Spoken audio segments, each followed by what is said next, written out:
Welcome to the study of Makharij and Sifaat. An important part of the science of Tajweed is knowing how to produce the sound of each Arabic letter properly by coordinating the actions of various organs such as the tongue, lips, nose, and lungs. Knowledge of Makharij, or articulation points, and Sifaat, or letter characteristics, preserves the recitation of the Quran from the influence of local accents or individual variations.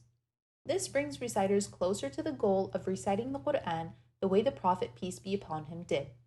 Study hard and remember, the Prophet, peace be upon him, said, "The one who is proficient in the Quran will be with the noble and righteous scribes, and the one who reads it and stumbles over it, finding it difficult, will have two rewards."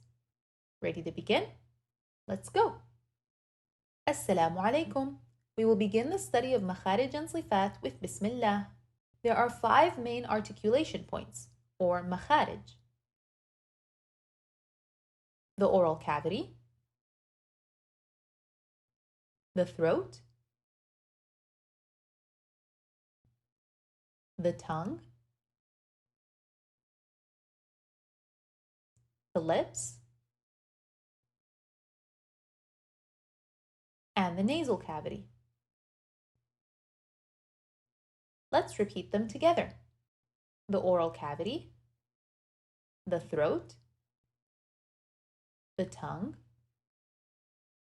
the lips, and the nasal cavity. The 3 letters of med emerge from the oral cavity. Here are some examples. لها عملوا في. These letters exit the lungs through the oral cavity without any interruption to the flow of air.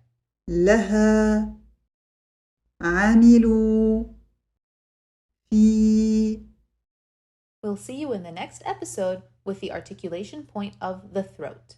Barakallahu bikum. You've lit up the sky with 3 stars.